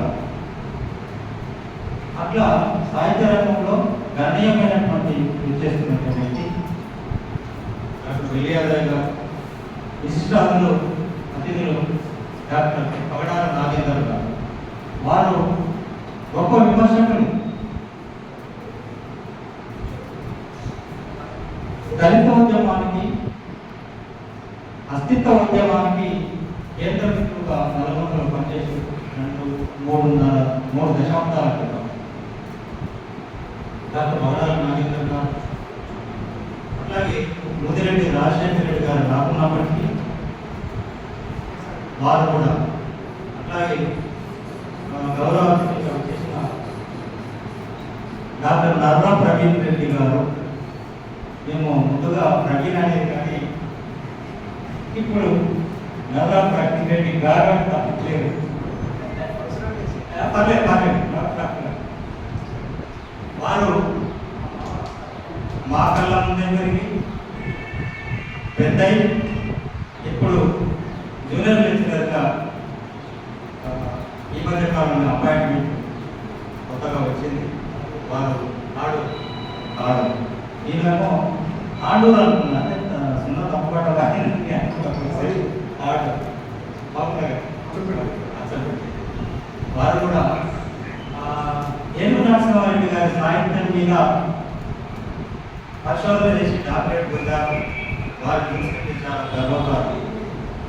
ఇంకొక గౌరవ అతిథి ఏపూసి నరసింహ గారు, వారు రామనాయుడు నుంచి 3 దశాబ్దాల నుంచి ఆత్మీయ మిత్రులు. వారు ఒక్క ముక్కలో చెప్పాలంటే ప్రముఖ ప్రజ్ఞాశాలి. ఒక బాధాకరం ఏంటంటే ఒక కవితా సంపూర్ణంగా రావాలి అందరం విజేత దానికోసం యపుషి గారు. అట్లాగే ఇప్పుడు సభా సమాన్యం చేస్తున్నటువంటి ఇవాళ పుస్తకం ఆవిష్కరణ డాక్టర్ మహమ్మద్ హుసేన్ గారు. అట్లాగే ఇక్కడ అసలైన కేంద్ర బిందువు గుగడాల గోవర్ధన్ గారు. వారు కూడా 3 దశాబ్దాల నుంచి నాకు టీచర్గా నేను రామనగర్లో పనిచేస్తుంటే వారు యూట్యూబ్లో పనిచేసుకుంటూ వారిని చూడకపోయినా వారి పేరు నేను అప్పటి తర్వాత యూట్యూబ్లో ప్రధానోపాధ్యాయులు అయితే నేను చెప్పాల్సిన పని అయితే ఇక్కడ సత్తయ్య గారు సాగర్ గారు ఉన్నారు. వారు నిరంతర కృషి పిల్లల కోసం చేసినటువంటి వారు ప్రధానోపాధ్యాయులు చేసేది. అట్లాగే తెలంగాణ సాహితీకి అధ్యక్షుడు. అంటే వారు ఏదన్నా పని పడితే అసలు నిద్రపోతారా పోరా అన్నట్టుగా అంత కార్యదర్శి. అంటే ఏ ఫీల్డ్లో అప్పుడు ఉపాధ్యాయ రంగంలో ఉన్నా, ఇప్పుడు సాహితీ రంగంలోకి వచ్చారు. ఏ రంగంలో ఉన్నా కృషి చేస్తారు. అయితే తెలంగాణ సాహితీ అంటే చాలా సాహిత్య రంగంలో చాలా చేస్తుంది. ఉప్పాల కృష్ణమూర్తి గారు చెప్పినట్టుగా ఆ మధ్యకాలంలో రామనగర్ డిగ్రీ కళాశాలలో ఒక రోజంతా పిల్లలు కవిత్వం కథ వీటి గురించి పాట గురించి కార్యశాల నిర్వహించారు. అప్పుడు ఆనందాచార్య గారు కూడా వచ్చారు. కాబట్టి తెలంగాణ సాహితీ బాగా సాహిత్యంలో కృషి చేస్తుంది. ఇంకా ఇది యువకవి సమ్మేళనం ప్రత్యేకంగా మనం వాస్తవానికి ఇవాళ సమాజంలో మనుషులంతా ఒక సమిష్టి తత్వాన్ని కోల్పోతున్నారు.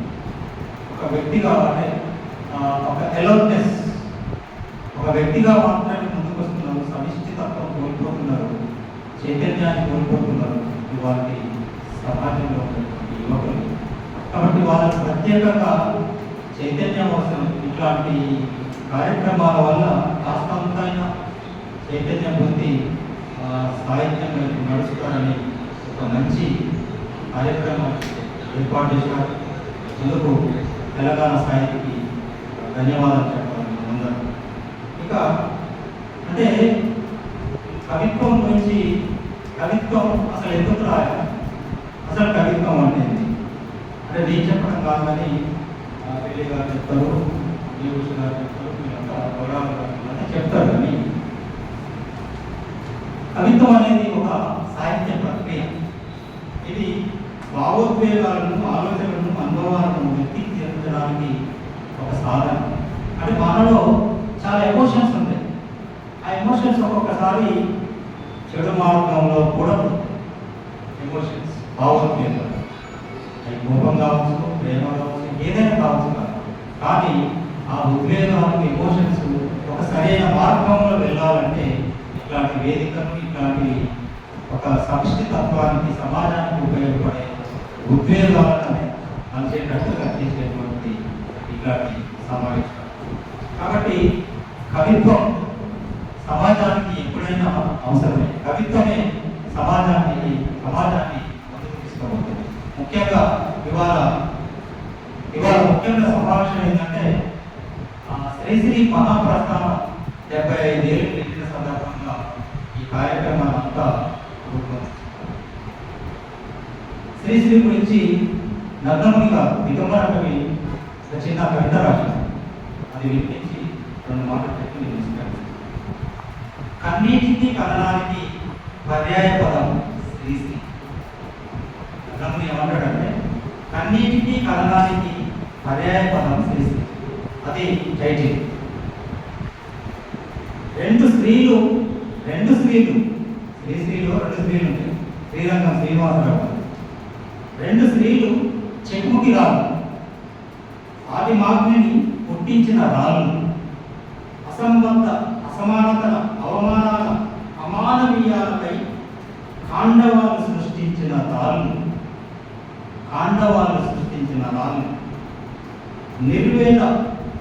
నిర్వేదలోక శోకలోకంలోకి రక్తం చిందే అరుణార్ణ ఇనబింబంలోకి వెచ్చుకున్న నేత్రాలే 2 స్త్రీలు. 2 యుద్ధాల మధ్య శ్రీశ్రీ. 2 ప్రపంచ యుద్ధాలు. 2 వర్గాల మధ్య శ్రీశ్రీ. తెలుసు కదా, పేదవాళ్ళు, పీడితులు, పీడకులు, 2 వర్గాలు. 2 వర్గాల మధ్య శ్రీశ్రీ సామ్రాజ్యవాదానికి, స్వార్థ దాహానికి బలి మట్టిలో కూరుకుపోతున్న జీవోత్సవాన్ని హక్కున చేర్చుకొని ఖడ్గం తోసిన శ్రీశ్రీ. కవన సునామీ శ్రీశ్రీ అని నగ్నముని గారు అద్భుతమైనటువంటి శ్రీశ్రీ గురించి కవిత్వాన్ని రాశారు. అయితే శ్రీశ్రీ గురించి కొన్ని విమర్శలు లేకపోలేదు కాక 1980 తర్వాత తెలుగు ఆంధ్రదేశంలో అప్పటి ఉమ్మడి ఆంధ్రప్రదేశ్లో అస్తిత్వ ఉద్యమాలు బలంగా ముందుకు వచ్చినాయి. ముఖ్యంగా స్త్రీవాద ఉద్యమం వచ్చింది. స్త్రీవాద ఉద్యమంలో వాళ్ళు ఏమన్నారంటే స్త్రీలను గురించి పట్టించుకోలేదు, ఏమి రాయలేదు అన్నారు. అట్లాగే దళిత ఉద్యమం వచ్చింది. దళిత ఉద్యమం కూడా కులాల గురించి పట్టించుకోలేదు శ్రీశ్రీ, కులాల గురించి కూడా. అట్లాగే అంతకుముందు కూడా 69లో తెలంగాణ ఉద్యమం, అది కూడా అస్తిత్వ ఉద్యమం, అది వచ్చింది. తెలంగాణ నుంచి ఏమీ రాయలేదు. అయితే మనం శ్రీశ్రీని ఎట్లా అంచనా వేయాలి అంటే శ్రీశ్రీ మార్క్సిజాన్ని నమ్మిండు. ఆ మార్క్సిజంలోనే అంటే వర్గ దృష్టి ఉన్నది. శ్రీశ్రీకి వర్గ దృష్టి ఉంటుంది, వర్గ దృక్పథం ఉన్నది. ఆ వర్గ దృక్పథం నుంచే అన్ని సమస్యలు పరిష్కారం అవ్వడం అనేది, అంటే పీడన పోయిందనుకోండి, సమసమాజం ఏర్పడిందనుకోండి, ఇక సమస్యలు ఎక్కడ ఉంటాయి, ఇక అస్తిత్వ ఉద్యమాలు ఎక్కడ ఉంటాయి.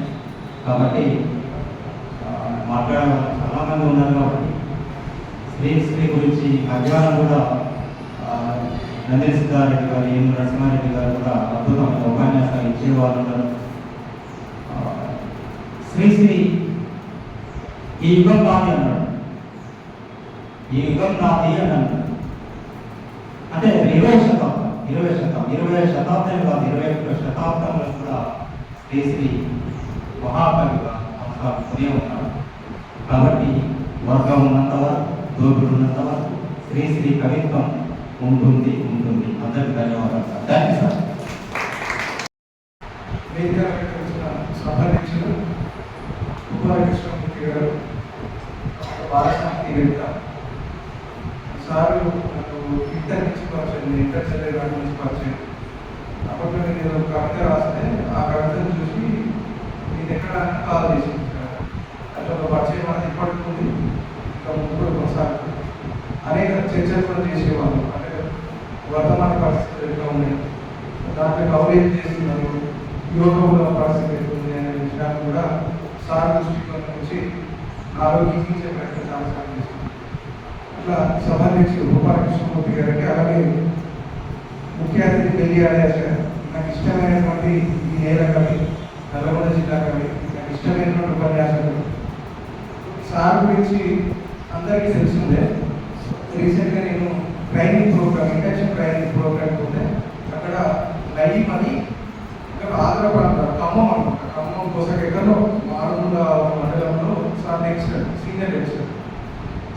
నుంచి సార్ పాట పాడు పుస్తకం అమ్మవంటి అనే పాట మీ అందరికీ తెలుసుకోవచ్చు, చాలా ఫేమస్ ఆ పాట. ఆ పాట పాడి సార్ గురించి మాట చెప్పే ట్రైనింగ్ ప్రోగ్రామ్ ఒకటి సార్ గురించి ఆపడం. సో అంత గొప్ప వ్యక్తి విద్యాలయ సార్. సో సార్ గారికి సార్కి సంబంధించిన బాబు అట్లా అనే పుస్తకం చాలా ఇష్టమైన పుస్తకం. అందులో ది ఎండ్ అనే ఒక పోయం ఉంటుంది. అది నన్ను ఒక నెల రోజులుగా నిద్రపోయాను. అంత గొప్ప కవిత సాగని. సో చాలా బలమైన నల్లగొండ కవిత్వ ముందుగా డాక్టర్ విద్యాలయ సార్ గారికి, అలాగే విశిష్ట అతిథులైనటువంటి పగడాల నాగేంద్ర సార్. నాగేంద్ర సార్ గురించి అస్తిత్వ ఉద్యమాల గురించి నల్గొండలో మాట్లాడాలంటే ఫిగర్ టిప్స్ మీద చెప్పవచ్చు, కొందరు వీళ్ళు ఉన్నారు అని చెప్పేసి. అట్లా అస్తిత్వ ఉద్యమాల భూమీకరించి భవనం ఏర్పడిన దాకా, అది కూలింగ్ దాకా, నిలబెట్టేదాకా, ఇంకా ఏ విషయం మీద సమగ్ర అవగాహన ఉన్నటువంటి వ్యక్తి పగడాల నాగేంద్ర సార్. నిజాం కాలేజ్ పోయి పగడాల నాగేంద్ర సార్ పేరుంటే ఒక రకమైనటువంటి రేషం వస్తుంది. అంటే ఆయన లెసన్ అంత ఎఫెక్టివ్, ప్రభావశీలంగా చెప్పేటటువంటి ఉపన్యాసం వాళ్ళది. వాళ్ళ రూపాయి అనే ఒక కవిత చదివారు, కవిత రాసింది. అది చాలా నాకు ఇష్టమైన కవిత. మొగ్గురం అనేటువంటి పుస్తకం ఉంది. అనేక అంశాలు కూడా దాంట్లో ఆ వ్యాసంలో రాశారు అనేక అంశాలు. అంటే ఇవన్నీ ఎందుకు చెప్తున్నా అంటే సార్వలు పరిచయం చేస్తున్నాను, కానీ వాళ్ళు రాసినటువంటి పోయమ్స్ నేను కొన్ని చదివాను. సో ఆ పోయమ్స్ యువకులు ఉన్నారు కాబట్టి ఏ పోయం వాళ్ళలో నాకు నచ్చిన విషయాన్ని చెప్తున్నాను. నేను పెద్ద ప్రసంగం ఇవ్వడానికి రాదు, నేను క్యాజువల్గా వచ్చినాను. ప్రసంగం ఏమంటే నాకు టాపిక్ ఇస్తే దాన్ని అడగడానికి మాట్లాడతాను, వేరే విషయం. సో క్యాజువల్ టాపిక్ వచ్చాను. సో ముగ్గురం అని సాహిత్య వ్యాసాల పుస్తకం వేసి అది కూడా చాలా తెలిసిపోయే ఒక పుస్తకం. అట్లా సార్లు నల్లగొండ నుంచి వచ్చినటువంటి ప్రత్యేక ఉద్యమం ఉంటుంది. తరగతి కుదిరెడ్డి రాజశేఖర రెడ్డి గారు యూటీఎఫ్ రాష్ట్ర కార్యదర్శిగా ఉన్నారు. వారికి నమస్కారం. తర్వాతకి గౌరవంగా వచ్చినటువంటి తిరుమల ఆనంద్ సార్. ఇంతకుముందు చెప్పినట్టుగానే అంటే పిల్లవాడు దొంగ మాట నుంచి లేకపోతే మంచి మెయిన్ రోడ్ నుంచి నడుస్తున్నప్పుడు తినడం మీద పడుకుంటూ వస్తుంటాడు. సో అవన్నీ గమనికలకు తెచ్చుకోవాలి. వాటన్నిటిని గమనిస్తూ ఎటు నడుస్తుండ్రు అని చూసే వాళ్ళు మన చుట్టూ ఉంటారు. అట్లా నన్ను కింద మీద వాడు లేస్తూ వస్తున్నప్పుడు సాయం నుంచి లేకపోతే చదువు నుంచి వస్తున్నప్పుడు చూసినటువంటి వాళ్ళతో తిరుమల అలాగే సాగర సందేశ్ వాళ్ళతో ఇట్లా అనేక మంది సార్లు తెలుసుకోవాలి. తిరుమల ఆనంద్ సార్ కూడా మంచి జూన్ 2 మనకు పోయం ఉంటుంది. ఆ పోయం సార్ నటించారు. సో ఇక్కడ కొంతమంది వాళ్ళకి నేను చదివిన పోయమ్స్ నాకు ఏం నచ్చిందని చెప్తున్నా. జస్ట్ అంటే ఆ పోయం జస్ట్ మీరు నోట్ చేసుకున్నా కూడా వాళ్ళ పుస్తకం దొరికినప్పుడు డైరెక్ట్ ఆ కవిత చదివితే మీకు కొంచెం మన ఇట్లుందా అనిపిస్తుంది, మీకు అర్థమైందని స్పృశిస్తున్నాను. అట్లా తిరుమల ఆనంద్ సార్ అట్లా మంచి సభ కార్యదర్శులు వారు అనేకమైనటువంటి విషయాలు కూడా అనేక సందర్భాలతో సాహిత్య శిక్షణలో తీసుకొచ్చేటువంటి మంచి ప్రతిపాదకులు, సాహిత్య ప్రతిపాదకులు తిరుమల ఆనంద్ సార్. వారికి నమస్కారం. ఏపీ నరసింహ గారు అందరికీ తెలుసు. సో కొందరే ఒక సిద్ధాంతానికి కట్టుబడి ఉంటారు. అట్లా ఒక సిద్ధాంతానికి కట్టుబడి ఉండి కడదాకా నడిచినటువంటి వ్యక్తి, నడుస్తున్నటువంటి వ్యక్తి ఏపీ నరసింహ సార్. సో వాళ్ళు రాసినటువంటి ఏదైనా కవిత రాసినా, ఒక పాట రాసినా కూడా సమకాలీన అంశాల స్పర్శ ఉంటుంది. ముఖ్యంగా యువతని, తర్వాతకి ఎక్కడైనా చెడుదారులు ఉంటే సమాజంలో వాటి మీదనే ఎక్కువ కాన్సన్ట్రేషన్ చేస్తూ వాళ్ళు రాస్తుంటారు. సో వారికి కూడా నిజానికి ఒక కవితా సంస్కృతి వస్తే చాలా చాలా బాగుండేది. సో రాసినటువంటి కవితలు ఉన్నాయి. 20 రాసినటువంటి మనిషి కూడా సార్ రాసినట్టు ప్రింట్గా వచ్చింది. పాటలు కూడా సార్ రాస్తారు. సో ఏపీ నరసింహ సార్ కూడా నన్ను చిన్నప్పటి నుంచి చూస్తున్నటువంటి నాకు ఒక తండ్రికి సమానం ఉన్నారు. ఇలా ఏపీ నరసింహ సార్ గారికి ఒక మంచి గాయకులు కూడా ఇంతకుముందు ఒక మాట విన్నాను. మహమ్మద్ హసైనా సార్ ఉన్నారు. ఈ సమన్వయకర్త ఉన్నారు. మీకు తెలుసు, జూనియర్ కాలేజీ లెక్చరర్గా వారు ఉమ్మడి మెదక్లో పనిచేసిన తర్వాతకి చాలా కాలం వరకు ఇంత గొప్ప కవి, అంటే ఇంత మంచి కవి, ఇంతమంది రచయిత, ఇంతమంది వ్యాసకర్త మా చిన్నవాడే కానీ మాకు అప్పుడు తెలియదు. అంటే సారు అక్కడ ఉండే ఉమ్మడి మెదక్లో పనిచేసింది. ఎప్పుడైతే అక్కడి నుంచి ఇక్కడికి వచ్చిందో ఒక ఉద్యమం, ఒక విస్ఫోటనం అయిపోయింది సార్. అంటే ఎవ్రీడే ఏదో ఒక వ్యాసం అయితే ఉంటుంది. సామాజిక విశ్లేషకులు కనిపిస్తారు, లేకపోతే సాహిత్య విశ్లేషకులు కనిపిస్తారు, కవిగా కనిపిస్తారు. ఇట్లా అనేకమైనటువంటి కోణాలలో వారు నిరంతరం నిత్యం అధ్యయనం చేస్తూ అధ్యయనశీలిగా ఉంటూ అనేకమైనటువంటి ఏది ఎప్పుడు ఇవ్వాలి సమాజానికి అని తెలిసినటువంటి ఒక నేర్పు తెలిసినటువంటి ఒక రచయిత మొహమ్మద్ హసీనా సార్. నేను అంటే నన్ను చాలా దగ్గర నుంచి చూశారు సార్. వారు తర్వాత ఈ పూర్తి గోపికృష్ణ వాడు మా చిన్ననాటి మిత్రుడు, ఒడ్డిమల్లి, నా సొంతంలో ఒడ్డిమల్లి చిట్టారన్నమాట.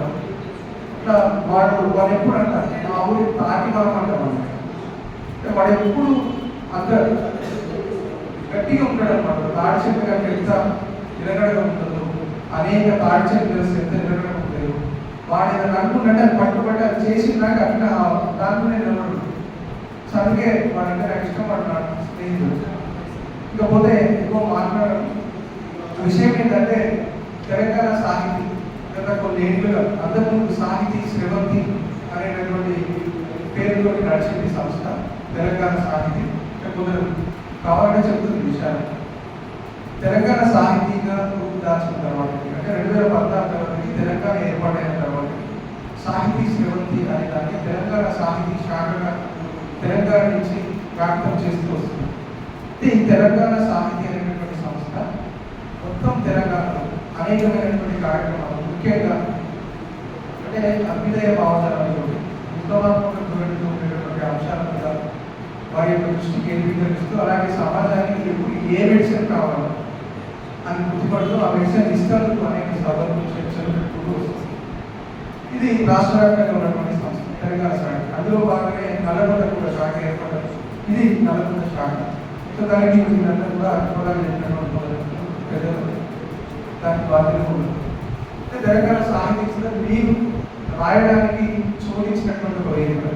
నేను డిగ్రీలో ఉన్నప్పుడు చిన్న చిన్న వ్యాసాలు రాసేవాడు. నవ తెలంగాణ చదువు ప్రజాశక్తి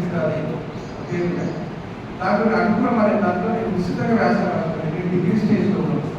అందుకు అనేక మంది గురువు కూడా నాకు సపోర్ట్ చేసేవాళ్ళు. వ్యాసం రాస్తే ఫోన్ చేసేది ప్రవీణ్ బాగా ఇంకా అట్లా నాకు ఒక చేతుడు మాత్రమే నన్ను చిన్న చేతి వేద చేయిని ముదురు చేయి చేసేదాకా నాకు ఈ నవ తెలంగాణ లేకపోతే తెలంగాణ సాహితీ లేకపోతే అనుకూలం అనే సాహిత్యం చేసి నాకు వాటి అభివృద్ధి నాకు వేదికలు కనిపించినాయి.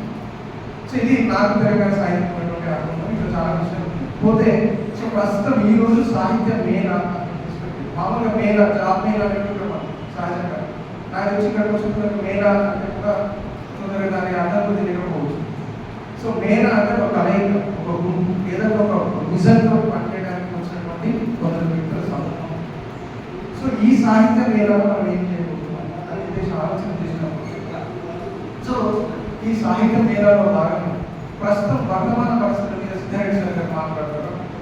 అంటే నిజంగా వర్తమాన పరిస్థితులు అంత దారిద్ర్యంగా ఉన్నాయి తెలంగాణలో కానీ, ఆంధ్రప్రదేశ్లో కానీ, చుట్టుపక్కల రాష్ట్రాలు కానీ, ఓవరాల్గా తెలంగాణ రాష్ట్రాల్లో నిజంగా అంత దారిద్ర్యంగా పరిస్థితులు ఉన్నాయా, లేకపోతే మంచిగా సజావుగా ఉన్నాయా అని ఆలోచించినప్పుడు నిజానికి వాస్తవానికి అంతర్గతంగా కొన్ని శక్తులు ఈ సమాజాన్ని నొక్కిపెడుతున్నది. అందుకే నిజమైనటువంటి వికాసమైనటువంటి కవిత్వం వస్తలేదు, నిజమైనటువంటి వికాసమైనటువంటి రచయితలకు బయటికి పెట్టుకోలేదు.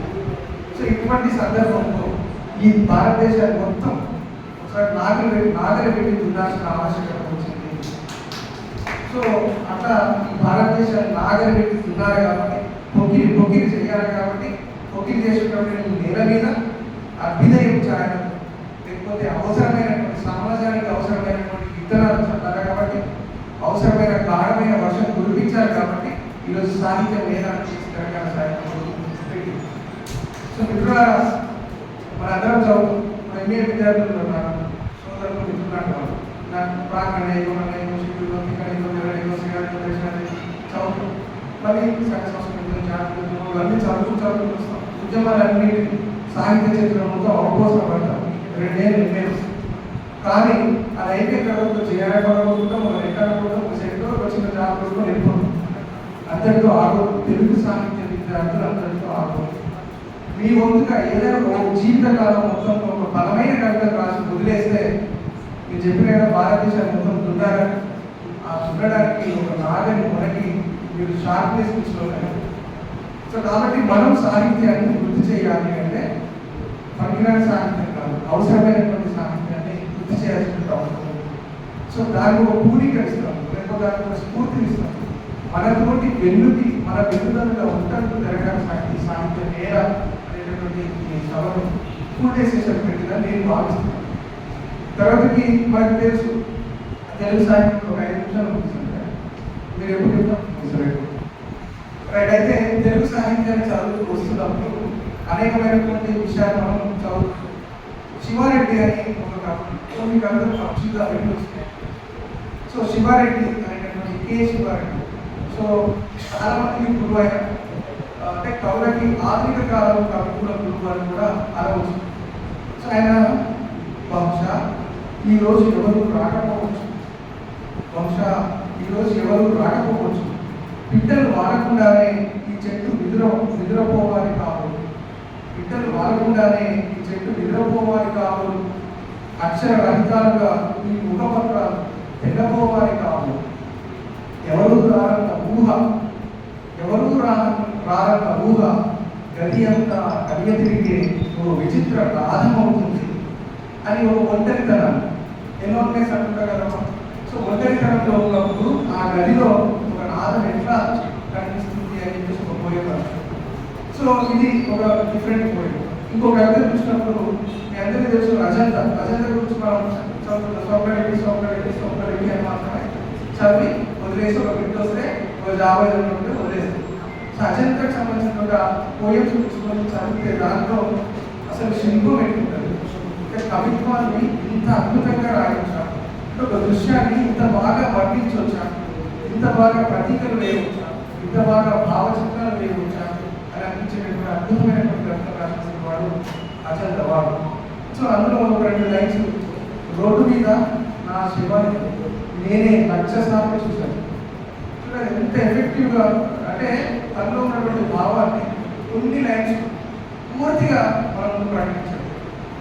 రోడ్డు మీద నా శవాన్ని నేనే 1,00,000 సార్లు చూశాను అంటూనే నన్ను నేను పోల్చుకోలేక నాకు నేనే సహస్ర యోజనాల దూరంలో ఉన్నాను, నా వాతావరణం మీద నేనే పొగలా వ్యాపించాను అని చెప్పేసి తనలో ఎలోనేస్ని ప్రకటించారు. సో ఇంకొక చోట శివసాగర్, మీరందరూ వింటుంటారు శివసాగర్. సో శివసాగర్ ఒక చోట సూర్యుడిని అరచేత బట్టి రైతు దుఃఖితుండును. చూడండి ఎంత అదొక మన ముందు దృశ్యం కనిపిస్తుంది.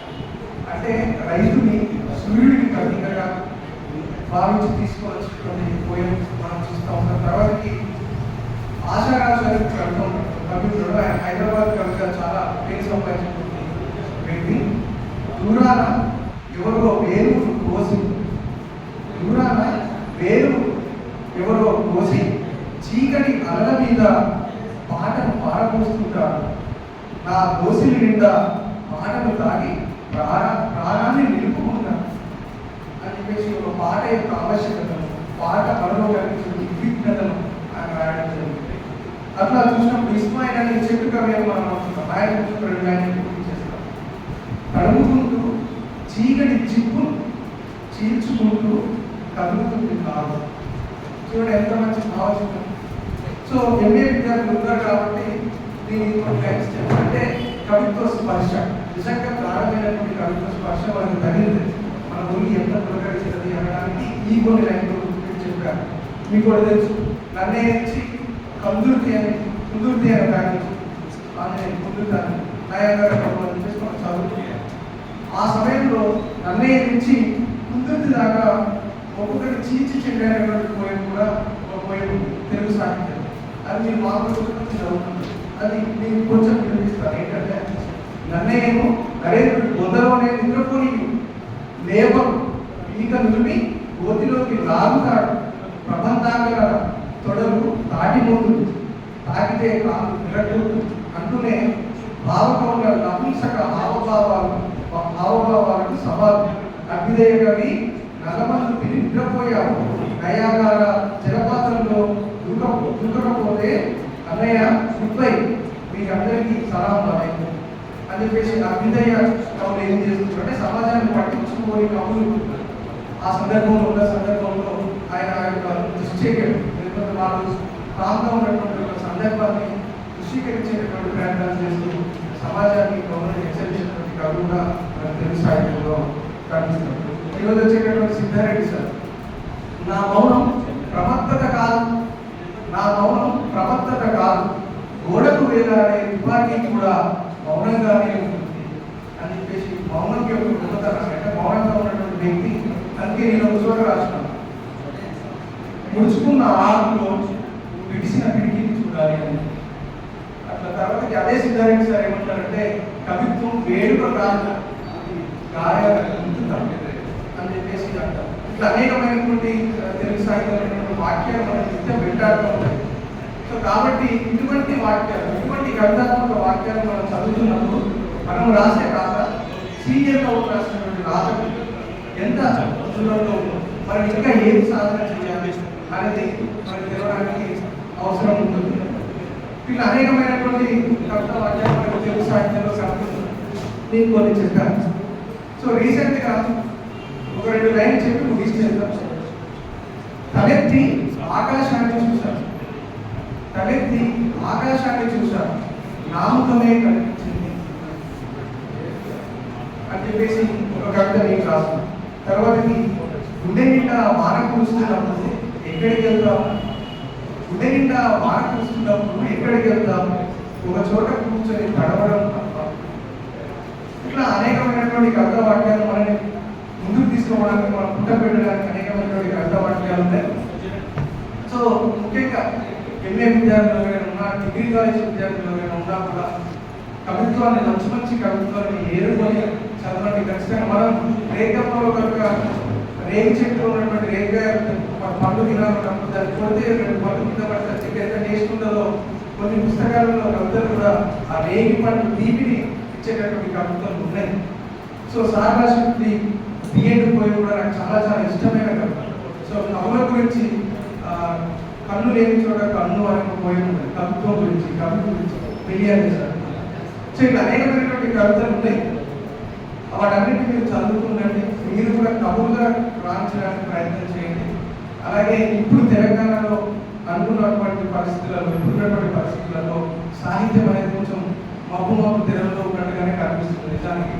సో దాని నుంచి మనం బయటకు రావాలంటే విస్తృతంగా రాయాలి, విస్తృతంగా చదవాలి. ముఖ్యంగా డిగ్రీ పీజీ కాలేజీలో ఉన్నటువంటి పిల్లలు సాహిత్యాన్ని రాసినటువంటి ప్రయత్నాలు చేస్తూ ఉంటారు. సో అందుకు ఇక్కడ ఉన్నటువంటి సాధారణ కవిత్వం వెలుగువాలి చెప్తారు. ఇదే తెలంగాణ సాహిత్యం కావచ్చు, ఇక్కడ ఉన్నటువంటి సాహిత్యం కావచ్చు, కవిత్వం వెలుగువాలి చెప్తారు. మీరు ఒక కవిత రాస్తే ఆ కవితలో ఏమి తప్పు ఉంది, ఎంత రాయాలి, ఒక పుస్తకాన్ని దాకా ఎట్లా తీసుకురావాలి. సో అచ్చమైనటువంటి శిల్పంలో కవిత్వం పెట్టుకోవాలి. అందులో భావచిత్రం అంటే ప్రతీకలు అంటే ఇటువంటి అనేకమైనటువంటి విషయాలు చెప్పడానికి నల్లగొండ గడ్డ, నల్లగొండలో ఉన్నటువంటి కవులు రచయితలు సిద్ధంగా ఉన్నారు. అందరికీ తెలుసు నల్లగొండ అన్ని అసలు ఉద్యమాలకు కేంద్రం బిందువుగా నడిచినటువంటి నేల. సో మళ్ళీ కూడా అనేక ఉద్యమాలు ఇక్కడి నుంచే మనం తీసుకురావాలి. చెప్పారు కదా, భారతదేశాన్ని మొత్తం నాగలి అనేటువంటి పెరుగుతోటి దున్నాల్సినటువంటి సందర్భం వచ్చింది. కాబట్టి మిత్రులారా, మంచి కవితలు రాయండి, మంచి సాహిత్యం రాయండి, మేమందరం సహకరిస్తాం.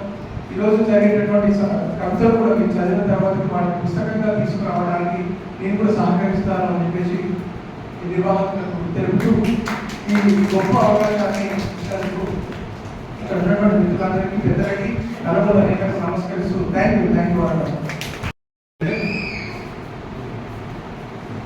నువ్వు బాధలు అనుభవించిన చెప్పిన బాధలు అనుభవిస్తున్న మనుషుల్ని పరిశీలించగలిగితే, లేదా నువ్వు కులంలో పుట్టుంటే ఆ కుల అన్యాయాన్ని తెలుసుకుంటే, మనం ఒక వర్గాన్ని వర్గభావన కలిగి ఉంటే,